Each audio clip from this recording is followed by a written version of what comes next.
And I don't know how comfortable you are with this, but as comfortable as you can be, just give me some examples of when you first came to Philly, and hopefully it's abated somewhat, some of the hate that you had to run into because you were you.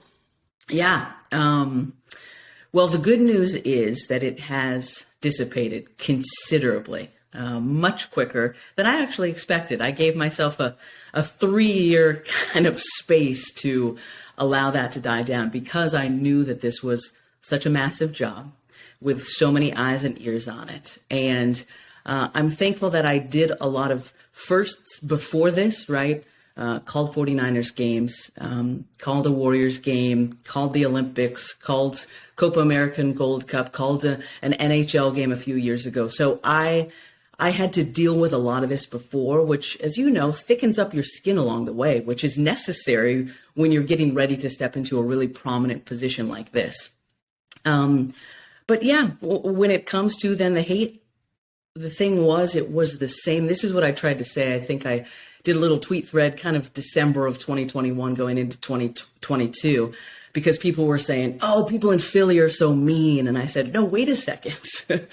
These are the same tweets and direct messages I got when I worked in San Francisco. You know, when I called the hockey game in Chicago. It is not a Philly thing. It is just, as we were talking about just moments ago, it's a society thing. We feel so emboldened these days to be really mean about our dislike of somebody we don't know whatsoever. So, pardon my language, but, you know, hey, you cunt, faggot, bitch, go back to California and be gay on the coast. Things like that.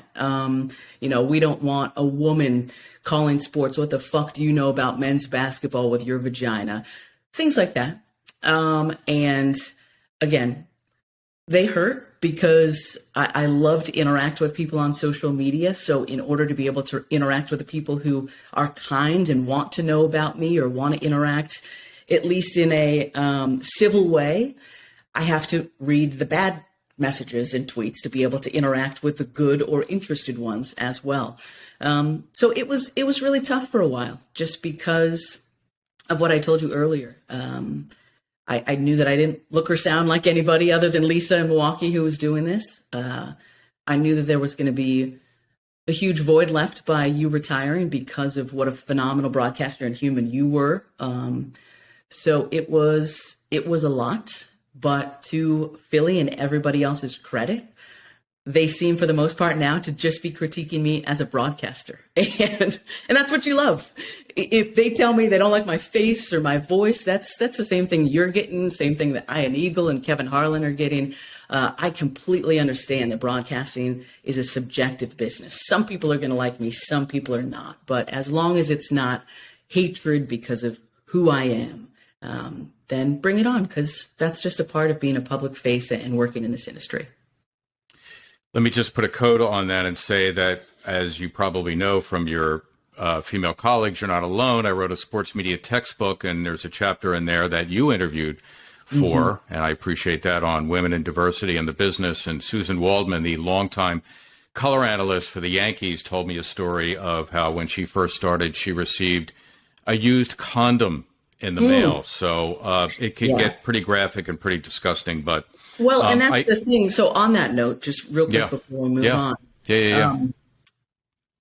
That's what I also try to tell people, that it's hard right now, but it was so much harder 10, 15 years ago. So that's why, as often as I can, I shout out women like her and women who came before me, because just like you, I've heard the true horror stories of how not just anonymous folks on the internet were treating them, but the people they actually had to cover, the athletes and the coaches and their fellow media members, were horrific to them. And then on top of that, they did a great job. So I'm not here without those women. I just want to take a moment to shout that out. Good for you.